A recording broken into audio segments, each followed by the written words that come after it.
O Senhor esteja convosco. Ele está no meio de nós. Proclamação do Evangelho de Jesus Cristo, segundo São Marcos. Glória a vós, Senhor. Naquele tempo, chamou Jesus a multidão com seus discípulos e disse: Se alguém me quer seguir, renuncie a si mesmo, tome a sua cruz e me siga. Pois quem quiser salvar a sua vida vai perdê-la. Mas quem perder a sua vida por causa de mim e do Evangelho, vai salvá-la. Com efeito, de que adianta ao homem ganhar o mundo inteiro, se perder a própria vida? E o que poderia o homem dar em troca da própria vida? Se alguém se envergonhar de mim e das minhas palavras diante dessa geração adúltera e pecadora, também o Filho do Homem se envergonhará dele quando vier na glória do seu Pai, com seus santos anjos.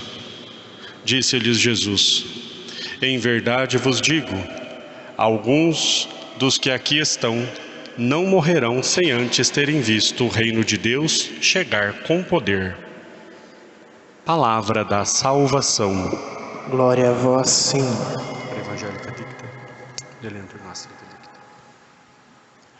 Ó Maria concebida sem pecado, Rogai por nós que recorremos a vós. em nome do Pai, do Filho e do Espírito Santo. Amém. Queridos irmãos e irmãs, o Padre está celebrando hoje a memória votiva, a missa votiva do preciosíssimo sangue de Nosso Senhor. Por isso o Padre está celebrando com os paramentos vermelhos, né? Então hoje, como é o tempo comum, é possível nós celebrarmos as missas votivas que a Igreja nos apresenta. E hoje eu estou então celebrando a missa do preciosíssimo sangue de Nosso Senhor. Sexta-feira, nós sempre nos lembramos da paixão do Senhor, sua entrega na cruz por nós. Então, o sangue derramado, preço da nossa redenção, preço da nossa salvação.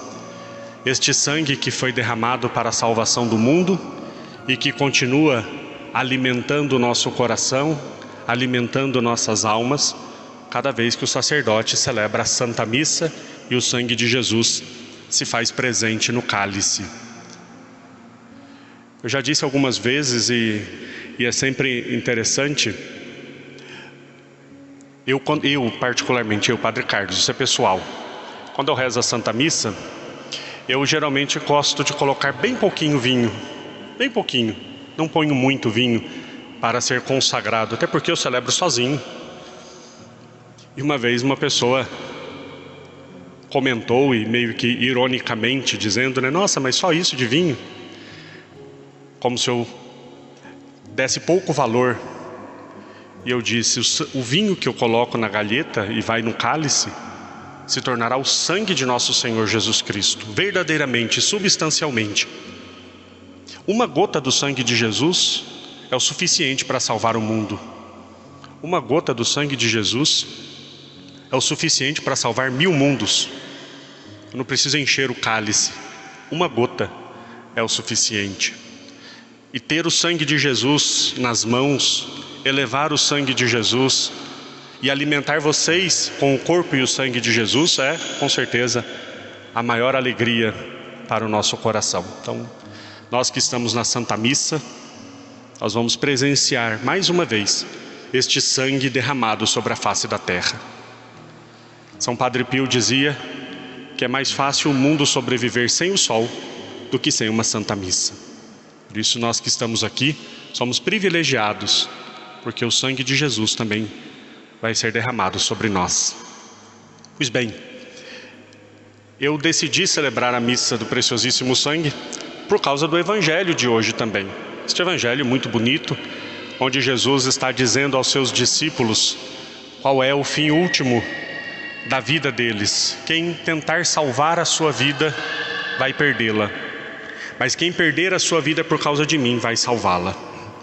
Quando nós tentamos com os nossos próprios esforços, com a nossa própria força, do nosso próprio jeito, claro que nós não conseguimos, não é possível ao homem alcançar sua própria salvação.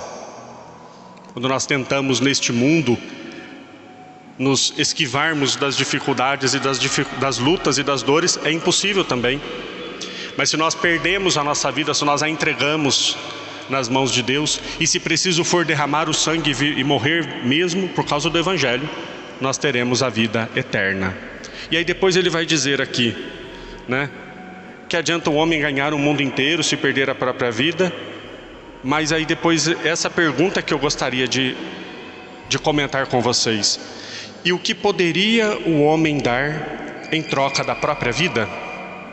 Jesus perguntando: o que poderia o homem dar em troca da própria vida? Não existe uma obra, não existe um preço, não existe nada neste mundo que nós possamos fazer para conservar a nossa vida, seja a vida neste mundo, seja mais ainda a vida eterna. O que nós poderíamos dar a Deus para alcançarmos a vida eterna? O que nós poderíamos dar a Deus para redimir a nossa falta e voltar a ter comunhão com Ele que nós perdemos por causa do pecado? O que poderia o homem dar como preço de sua vida? Nada. Não existe algo neste mundo que nós pudéssemos dar a Deus e dele recebermos a vida em troca. O homem não tem esta capacidade. O homem não pode pagar a própria vida. Nós a perdemos por causa do pecado. E por causa disso, porque nós não tínhamos como pagar esta dívida, Deus se fez homem. A dívida que nós tínhamos era para com Deus, ou seja, é infinita. A dívida que nós tínhamos era para com Deus, é infinita. Mas quem pecou foi o homem, finito.